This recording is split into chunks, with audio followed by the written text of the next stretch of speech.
Yeah. Again, I've never streamed across platforms before. Should be YouTube, Facebook, and Periscope. If you're viewing me on any of those places, hello.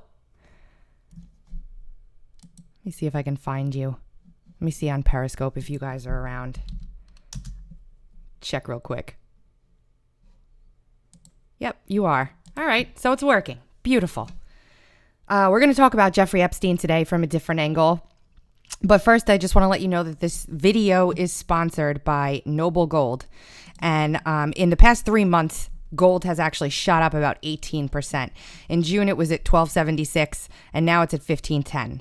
And Noble Gold has something really interesting. If you guys want a financial cushion for your retirement, you can get some gold and silver into your IRA or 401k and back it up with some precious metals. Really awesome company. I've talked to a bunch of people who've worked with them, honestly, and they love it. So again, sponsored by Noble Gold. Give them a call today at 877-646-5347. Make sure you guys mention Tracy Beans. See if they can help you out there if they're running any rollover specials this month, and just to give them a call to get some information. So thank you, Noble Gold, for supporting my endeavors. It's very much appreciated. So everybody's talking about Jeffrey Epstein. Obviously, we had the Friday document release, and then we had the crazy alleged suicide on Saturday. And lots of people, lots of different perspectives, lots of disinformation, lots of theories, lots of actual facts, lots of people waking up to the sort of, I don't know how you'd call it, improbability Saturday that this story is actually what they're telling us it is, right? And so I kind of sat back and was watching carefully for a while and not really saying too much, except to kind of say, listen, this doesn't mean that things aren't going to be, prosecuted. This doesn't necessarily mean that everything's going to end. And we got some confirmation of that. But where people would typically go to figure something like this out is the fourth estate, the media, right? That's where people would typically go to find out what's happening. When, a tragedy strikes, you look to the reporters that are on the ground doing the work to figure out what the story is. And a lot of people aren't talking about this specific thing, and I wanted to kind of put it out there for everybody and get your thoughts and opinions, right? Why? We know, just from sheer observation, that the media is incompetent. My opinion about this is, and this is my opinion, is that they have been spoon-fed their stories for so long that they're used to just getting a call from some intelligence agency or source or whatever, and the source saying to them, like, okay, this is going down, here's the talking points, this is what's going to happen, and them writing the story, that they're not used to doing any investigative journalism anymore, let alone trying to figure out what's happening. Now, there are a few outlets that are doing the work to figure this out, but in a sea of information, 50% rumor, 50% corroborated in some way, with legacy media hosts on television talking about how they don't believe that he was actually, that he committed suicide, or there's a chance that he didn't, or maybe he paid the guards off, or maybe, all the theories that are going around on both sides of the aisle. No matter your political stripes, it doesn't really matter. There's all this innuendo and gossip, and nobody on either side of the aisle believes the official story. Nobody does. Nobody believes it. So again, the official story is that Jeffrey Epstein hung himself in his cell, was found unresponsive in his cell, was taken to the hospital and pronounced dead. That's the official story. I don't even think that the Attorney General of the United States, based on his comments today, believes that that's actually what happened, or how it happened, or the circumstances that had to fall in place for it to happen. In, the no cameras, guards on overtime, all of the stuff. Craziness. So rather than focus on any one theory, although I'm going to debunk a couple different things that I've come across, because that's a good way to get the real story, is to start debunking things that we know not to be true. Rather than do that off the bat, what I wanted to do instead was go through some of the more interesting things that I've come across in my travels and talk about them with you and what's wrong with them, okay? So we have this article from the New York Post who's been right on top of this story from the beginning. Their freelance journalist was the one who released the photos that are allegedly of Epstein in a stretcher outside of the hospital.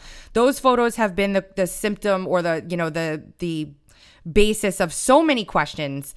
People speculating it's not him on the stretcher, people speculating why are they giving him CPR still if he was unresponsive in the cell, and the original reporting said that he was found dead. I mean, all legitimate questions. Like, people just don't trust the media anymore. They do not trust even their own eyes when someone says, here is a picture of Jeffrey Epstein. People are like, they lie about everything else, so why wouldn't they lie about this? And I'm 100% on board with you guys about it. Trust me. I don't believe anything I see and half of what I hear, maybe less than half. So when I'm sitting back trying to work through a story like this, I start to take these things in and just process them. So this one in particular from the Post, again, who's been on top of the story from the beginning. Jeffrey Epstein could have paid for help with suicide. Former Gotti pal. Okay? And bear with me because, I've seriously never done this before. I've never done a stream across all platforms like this. So it's a little bit intimidating. I got to be honest. So just bear with me.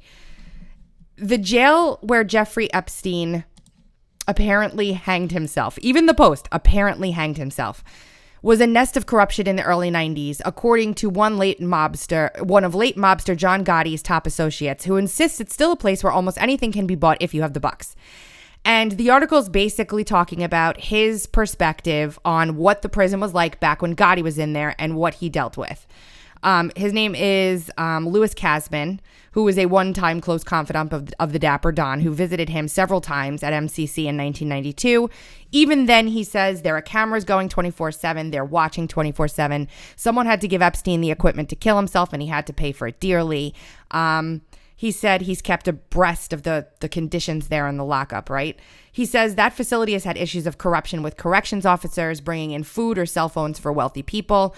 Another outlet did a workup basically of all of the kind of things that have come out about MCC. One of the people who was accused of being a CIA whistleblower, I did a story on several months ago, I can't remember his name, had contraband cell phones in there, one of them very heavily encrypted. There was all kinds of stories of malfeasance at this prison. Fine. What's in here, though, that really just amazed me is that they say, Kasman said he heard U.S. Attorney General William Barr personally made a hush-hush trip to the MCC 2 weeks ago, about the time Epstein was found in his cell with bruises around his neck. Now, had a cough. Now, they talk about, I'm going to remember this point, that William Barr went there 2 weeks ago as per Kasman, right? We read down, we see they say, Kasman said the facility was totally disgusting, worse than Guantanamo Bay. How Kasman knows what Guantanamo Bay is like, I guess is a topic for another conversation. But as somebody who's looking for facts, I'm reading this. It's obviously a statement from somebody. It's hearsay. But he says there are roaches crawling all over you in every orifice when you sleep. The Bureau of Prisons' answer is that they can't spray and it's toxic. Then they say reps for the jail did not immediately respond to requests for comment, but they don't say what they asked for comment on. They also, in here, at no point in time, ever say they reached out to the DOJ or to Attorney General Barr to see if he did go to the MCC 2 weeks ago. So in my head, I'm like, the New York Post, which, to be honest, has done some good reporting on stuff, paper in New York, people buy it, it's physical, does this report and doesn't even reach out to the DOJ to corroborate this guy's story. So if the DOJ is forced to make a statement and confirm or deny it, that's one thing. They could deny it and have it be true. They could confirm, yeah, he was there, and that would give us a whole nother angle to look at. But it doesn't appear that they've done that. It does not appear that these people have done any work whatsoever to corroborate what the former Gambino mobster says. And don't mind those noises. It's my notifications on the computer. So we have an article that says that Barr went to the prison, and then people take that fact, which is not really a fact because it's not confirmed. And then that spurs on a whole level of speculation because, of course, what else are people going to do? It's not like they're just, obviously people are going to talk about that. Then we get another article. This one is reprinted from the Post, but on Fox. And it says, there's no way Jeffrey Epstein killed himself, a former jail inmate says. Oops. And this gives you sort of a disclaimer. It says the following account is from a former inmate of the Metropolitan Correction Center in Lower Manhattan. The ex-convict who spoke to Hamilton and Golding on the condition of anonymity spent several months in the same unit like Epstein. And he goes on to share his account of why it's impossible that Epstein could have killed himself. He says, the floor and the ceiling, there's only about 8 or 9 feet. You can't connect to anything. You have sheets, but they're paper. They're not strong enough. He was 200 pounds. It wouldn't happen. When you're on suicide watch, which it was reported he was, and then it was reported he wasn't. And now there's reporting out there today saying that his attorneys were the ones who requested he come off of suicide watch. There's reporting out there today that rumors that his attorneys have also hired their own attorneys.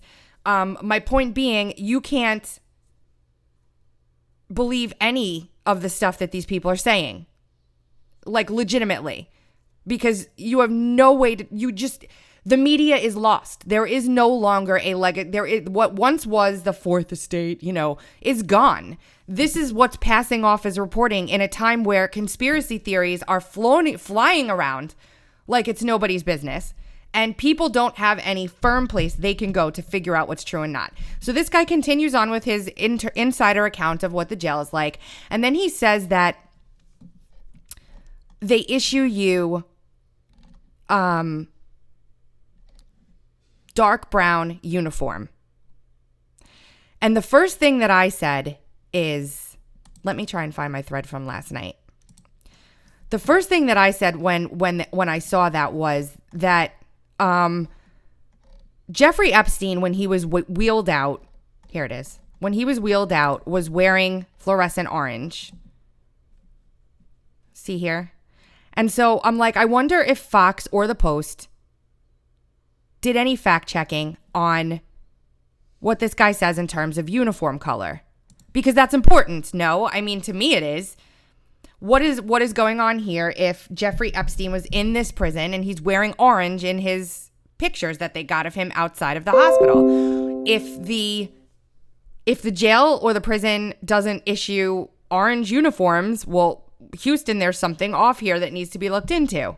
And as a reporter, that's the first thing I would have done before I published this, is take a look to see if they're supposed to, if they issue orange uniforms. It may seem like a stupid detail, but it's really not. It's a very important detail. So I started poking around and I found the Bureau of Prisons. It's a federal prison. So I found the Bureau of Prisons website, and here you can see, it's not going to get bigger, of course. Here you can see, this is a picture of what you can expect when you're entering prison. They show you the green, they show you white. They talk about the uniform, but that wasn't good enough for me. That could have been a stock photo. It doesn't really mean anything. And then I'm like thinking to myself, what happens if they go to the commissary and they want to buy themselves something? This is all open source research. This is all available on the internet for anybody that wants to look. And I looked at the commissary list from that jail to see what was available to buy. Gray and white. And that's it. No orange. Okay. Then I had a bunch of people saying, well, maybe they put the Suicide Watch people in orange. Okay, so let's pretend that they put the suicide people in orange. If they put the suicide people in orange, the people on Suicide Watch, the inmates on Suicide Watch, I'm so professional. If they put them in orange, then Jeffrey Epstein was still on Suicide Watch because he was wheeled out in an orange uniform. I could be wrong here, but I've never seen EMS or police or whatever dress somebody in different clothing, especially when coming from a crime scene. You guys, anyone else have any perspective on that? Feel free to chime in the chat. I'm looking at the Periscope chat right now, not YouTube. So I could see you guys if you're questioning. I've never seen them. I would think that would be completely outside of the scope of what's normal. And again, it seems like a little detail, but this is something that you would think that these reporters would pick up on, right? I went even further. I looked at a directive from the Bureau inside with inmate clothing because there was an issue about it. And this is dated on the 28th of June of this year. And they talk about standard issue uniforms and what they get. Green, green, green, green, green. And I provided the links for everybody here. So something's wrong here in terms of what prisoners are issued to wear and what prisoners like Jeffrey Epstein are wearing in photos of them on stretchers outside of hospitals that are interestingly timed somehow when it's the most high profile criminal in America. That this one photographer who I've done some work into, and you'll be surprised to learn he's anti-Trump all the way. Not that really matters. It doesn't. I guess it doesn't. But anyway, he happened to be the photographer that got the tip that stands out here to take these pictures. Nobody is curious why he's wearing orange. Does that not matter to anybody? I just feel like journalists should do this sort of thing. So Fox reprints the Post article. They go through everything that's going on in here. Now, it used to be decades and decades and decades ago, before the media was co-opted by propaganda, that investigative journalists would do the work to figure out what the truth was. Now we have this cesspool of uncorroborated stories, innuendo, straight up conspiracy, and just to give you an idea, New York City is one of the biggest media capitals in the entire world. You've got CNN, you've got MSNBC, you've got NBC, you've got Fox, you've got all these organizations headquartered in New York City. You've got them all there. Do you want to know where I got my information? And you could love her or hate her, doesn't really matter. You want to know where I got my information live on the ground right after this happened? Cassandra Fairbanks standing by herself outside of this jail, going up to police officers, the warden. I don't think she actually went up to the warden, but she saw the warden going up to them and asking them questions. There was not a reporter in sight, not one beat reporter, nobody demanding a press conference, nobody demanding any answers. Meanwhile, the entire internet is off speculating, what the hell could this be? And then they have the gall to circle back around and call anybody who has an interesting or different perspective on what this could be a conspiracy theorist. And I think this is absolutely absurd, okay? The fact that people anywhere give any credibility to anything that these people say in terms of us or independent journalists or anybody being conspiracy theorists, at this point in time, it's hogwash, especially when we've now got Mark Levin doing an hour-long special on trafficking and child trafficking. I'm sorry. Enough is enough. I think that things are different now. Things are different. This event, I think, I was talking to a very good friend of mine, and he was saying the same thing. Like, this event could be the breaking point in terms of what people think about what they're being told. Somebody's saying, please answer, what about if the picture's faked by the news outlet? That could be true. I don't even know at this point. I don't know what, like, I don't necessarily, this picture to me, there's so many weird circumstances surrounding it. I'm going to go through a couple different things about who's on the stretcher, because that's something that people just go to nowadays. Is it him? Is it not him? Etc. There are so many things wrong with this that I don't even know. Like, how did they know? There's so many questions that nobody's asking. Like, nobody in our, quote, official media is asking. Whether it's because they're scared or because they don't know how anymore or what the deal is. I have no idea why they're not asking the questions, but they should be asking, how did this freelance photographer know to be standing there at that very moment before anyone else in the world knew what was happening? Does anybody have any... I mean, I'm asking. Emails going. I used some some sleuthy skills and I found the guy's email address and I'm going to shoot him an email. It's waiting to be sent right now. How did you know to be there, Mr. Freelance Photographer? How? When was this taken? What time was it? Just so many questions. So many questions. There are people, let's stay on the photo for a second. There are people asking, saying that this isn't Jeffrey Epstein laying in the stretcher, that his nose is different, his ears are different. And I've seen countless examples of this float across my desk, I'll call it, my virtual desk, okay? And I've looked into all of them because they're compelling. Like, in a world where nothing is true and nothing is false, like, everything seems to be compelling. And so what I do is I take in all of this information and then I do my best to sort through it and prove or disprove what I get. There was a video that went out by someone who did a side-by-side comparison, who's also questioning this entire scenario with the rest of the world and putting their perspective out there, that said that this was Anthony Bourdain on the stretcher. Anthony Bourdain was a chef that killed himself under suspicious circumstances months and months ago. There was a whole big thing about his death, right?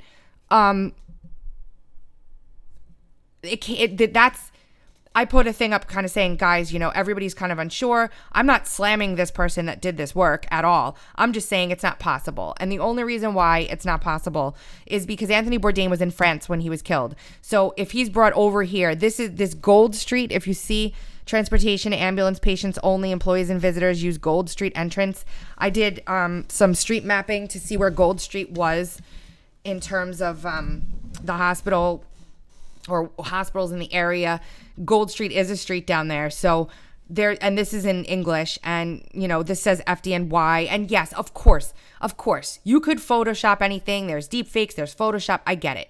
All I'm saying is that in this particular picture, Anthony Bourdain was found in France and then brought back here. So given that we're seeing somebody pushing on an oxygen thing here, dead bodies don't come back over on stretchers dressed in orange jumpsuits.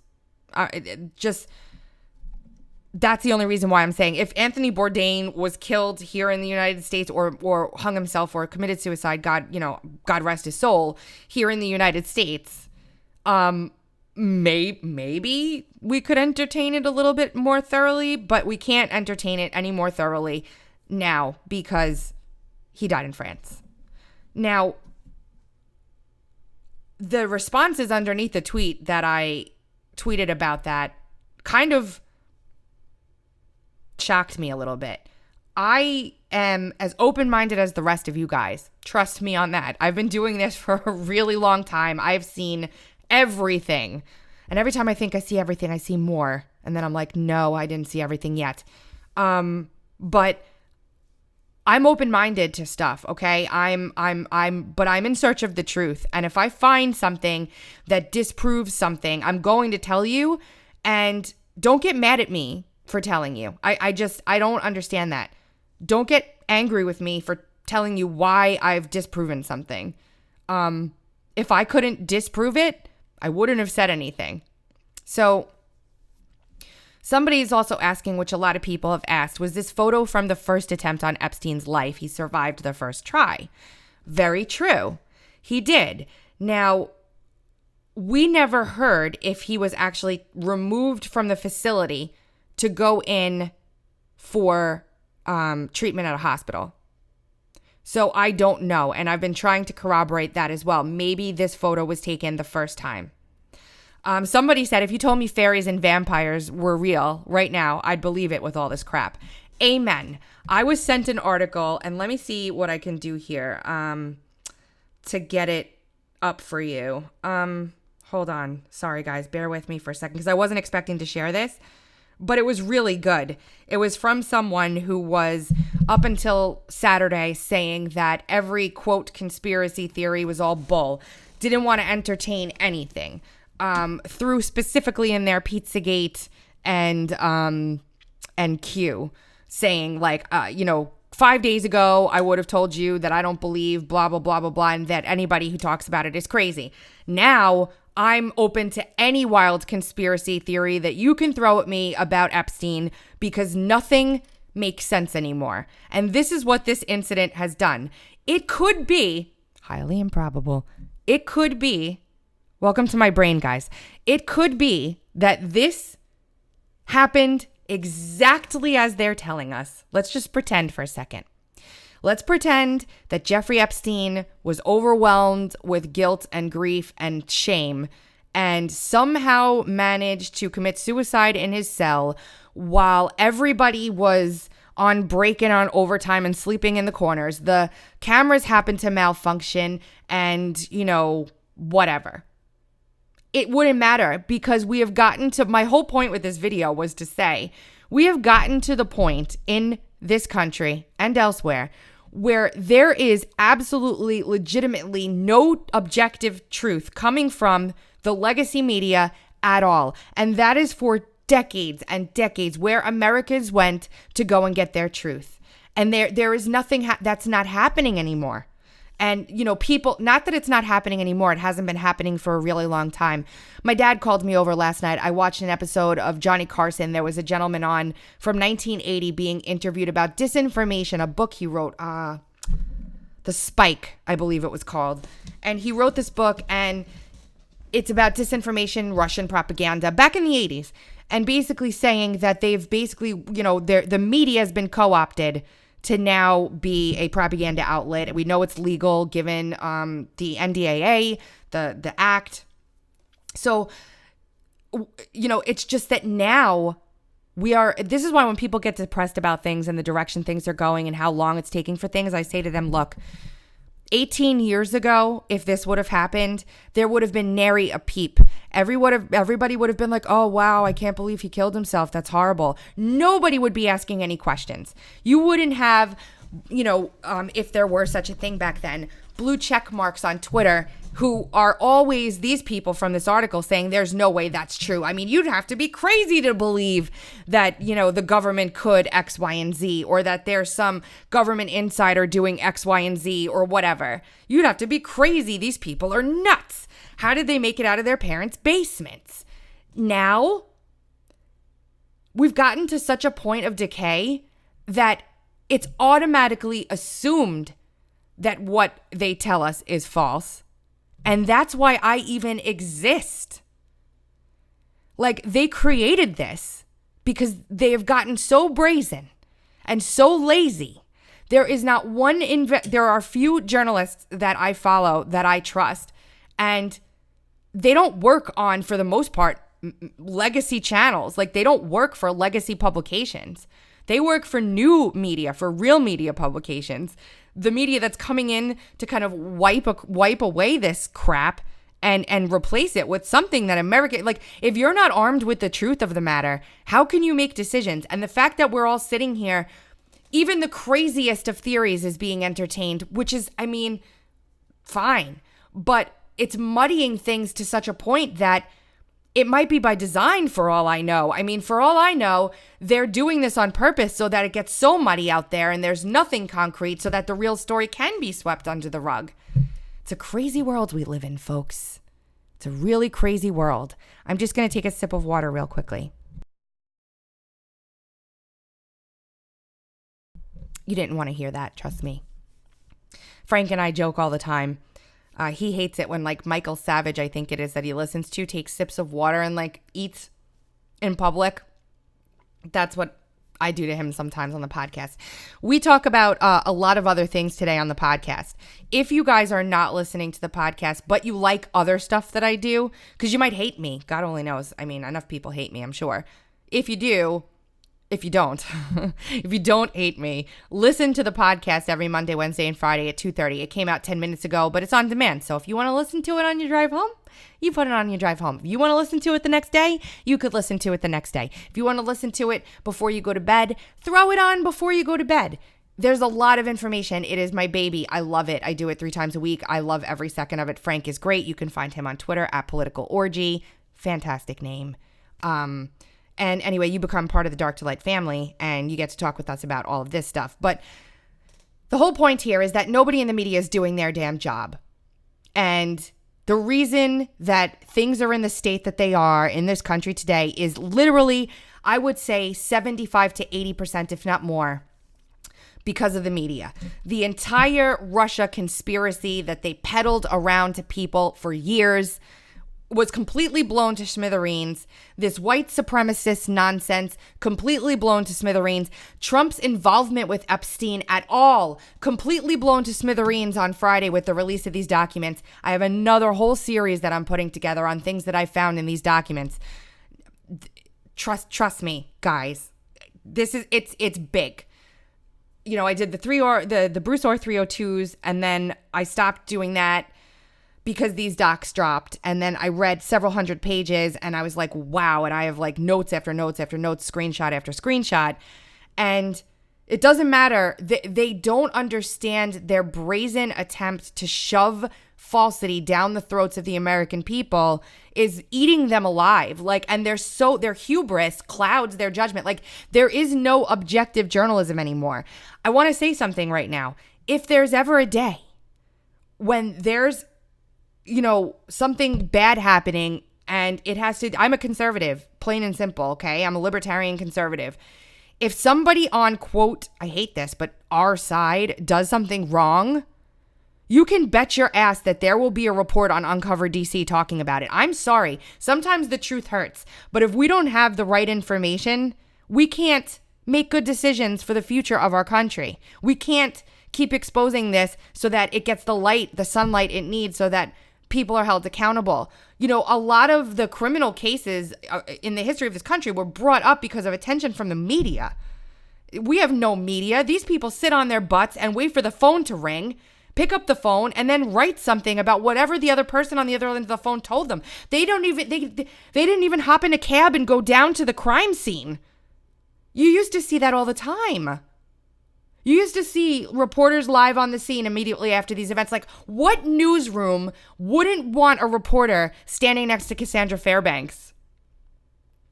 Why have we not seen a press conference yet? I know Bill Barr did something today, but outside of that, from like the prison itself, the media is a failure. And not only are they a failure, well, I'm almost done. You guys are hanging in there with me. I appreciate it very much. I don't want to bore you. Not only is it a failure, but now I want to show you what's going on here. I could do a whole nother video on the threads from like blue check marks who have been red pilled, so to speak, from this event, because it's been something. But what I want to do is talk about this. Now, there are reports coming out that this is a hoax. The Share Blue doc is a hoax. I don't believe it's a hoax. Could it be? Sure. It could be. But I don't believe it is. I think that this is a real leak. And what does that tell me? That tells me that somebody inside of Share Blue is sick and damn tired of it.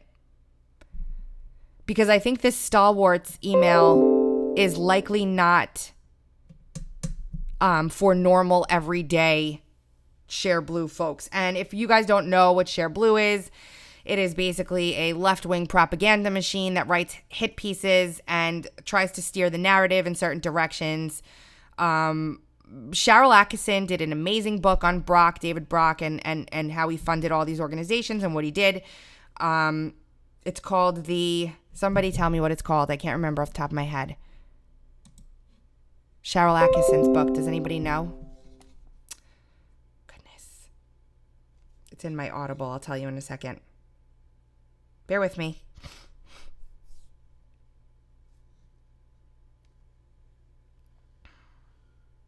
The Smear. So Sharyl Attkisson did a good book on it. But listen. This is what it says. You guys have probably seen this already, not to go over this ad nauseum or whatever, but they're basically giving the talking points and the propaganda to the people that are going to be talking to other people about what's going on. And it led me to remember, this is what happens.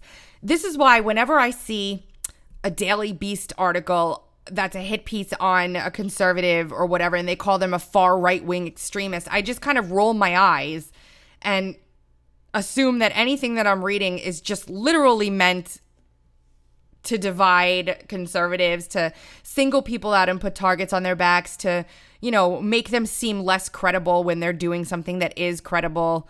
It's all nonsense. I don't understand why anybody assigns any power to it anymore. I've been the target of that.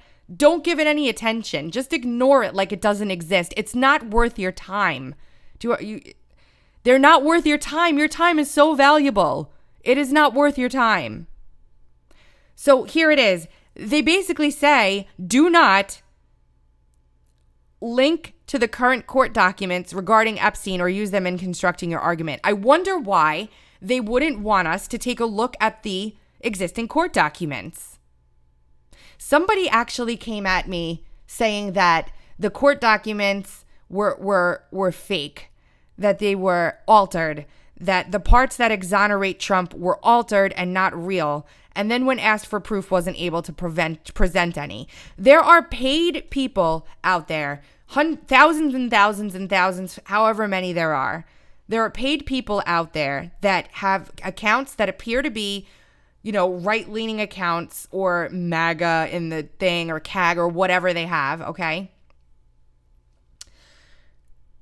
That are paid to go out and get into conversations and sway the conversations with negative talking points or talking points that counter the narrative that is, or the truth, right? So let's say there's a thread and everybody's talking about Jeffrey Epstein being a pedophile and Clinton's relationship to Epstein. These people will use these accounts that they've created against Twitter's term of service, I believe, get on Twitter, get into that conversation and start saying, I used to really trust Trump, but now I have more questions than anything about what's going on here with no evidence whatsoever. It's like concern trolling, like, oh my gosh, this could mean the end. You know what I'm saying? And I'm not talking about parties here. That's why I'm using left and right, not Democrat and Republican, guys. Someone's saying both parties are completely corrupt. Why make this partisan? Because it is partisan. Because the left in this country, the left, not Democrats, the left, for the most part, the extreme left, which would be socialist Democrats that exist, are completely, they don't tell the truth about anything. Just look no further than the Very Fine People hoax. That's what you've got over there. So they have sympathize with the victims. Remind people of the prior allegations against Trump. Remind people, and it says talk subject 14C, which lets me know that someplace there is a repository of talking points that they are to use when they go out and do this. Remind people of the prior quotes regarding Epstein. I've seen that all over the place. That quote, he's a great guy, that one. So, truth is, I used this Ron Paul quote the other day, truth is treason in an empire of lies. That's a Ron Paul quote. It's true. Not to use the word true too many times, but if you tell the truth when everything around you is a lie, you are the enemy. You're committing a crime. That's what all of us are doing out here, guys. Just all I'll say at the end of the day is the media is responsible for like 80 to 90% of the division in this country right now because they are blatantly lying to the people that read and listen to their publications. It is proven over and over again. This is not some sort of speculative theory on my part. It is proven. They lie about everything. They'll get on television and say that Donald Trump said that so-and-so was wanted to exterminate Latinos. The most disgusting, abhorrent lies. They will lie to you, and then they'll lie to you again. And then when you turn around to walk away, they'll lie to you while you walk away. They're responsible for the division. And then when something newsworthy actually happens, they can't even cover the story because they don't know what to do with themselves. I would have put out a report that said, and Jeffrey Epstein has allegedly committed suicide. And then if I had the resources, I would have had 15 people on this story. 15 people. People down there at the prison, people going to DC, people calling the Department of Justice, people calling the U.S. Attorney's Office, people getting the warden as he walked out to his car. Goodness me, oh my. Don't mind the You hear that? Somebody's doing their lawn. Every time I try to go live, somebody's doing their lawn. Anyway, the media stinks. There is no media anymore. I call it the legacy media because it's being replaced by outlets like the Epoch Times and even the Daily Caller. And Chuck Ross has done amazing work. And, Dan Bongino does a great podcast. He has a great website. There's a lot of people out there. Uncover DC, for goodness sakes. Uncover DC, the company that I hope will replace a lot of these jerks as soon as possible. It's all up to you guys. If you appreciate the work coming out of this outlet, then you'll keep it spreading. But just know that the reason why there's frantic reactions and nobody knows where to go is because for decades people were lied to, and all of a sudden we've seen this exponential growth of knowledge and awakening kind of bursting all over people. Like, people that never questioned a thing they were told are now questioning everything they were told. And if you find out that, let's just say you're in a family and your dad has been lying to you for your entire life about whatever the topic may be that was important to you, and then all of a sudden he says, oh, no, I'm not going to lie anymore. You don't believe a thing that comes out of your dad's mouth. And then you don't know who else has been lying to you this entire time either. How did so many people let this person lie to me for this many years and not do anything about it? That's all. So, in conclusion, I will be doing a lot more of these on multiple platforms. I really appreciate you guys for paying attention for this long and hanging out with me to listen to me kind of spew all this stuff. I'm going to put this up in article form on Uncover DC as well. I'm still looking into this case. I am not letting this go, but you're not going to get anything but things that I can absolutely verify. So at least you'll know that I did my best and verified what I'm going to be saying. Therefore, thereby giving you at least a level of comfort that one of you is doing the work. One of you guys. I'm one of you guys. I will prove it to you in any way I can. Once I get a fact and I can prove it, I will demonstrate to you how I've proven that fact. And then you guys can make your own decision on it. But what's happening right now is just so wonderful, in my opinion, because they don't know what to do with themselves with this story. They really don't. If you guys appreciate the work that I do and you'd like to become a patron, it helps me a lot. You can find me on Patreon at patreon.com/TracyBeans with a Z. Remember that this video was a sponsored video, was sponsored by Noble Gold. You can also find my PayPal on my website, and Subscribestar is Tracy Beans also. Thank you guys so much. I really appreciate you. Stay strong. Don't worry. It'll all work out, I promise. Just keep your eyes peeled and use discernment. Have a good afternoon.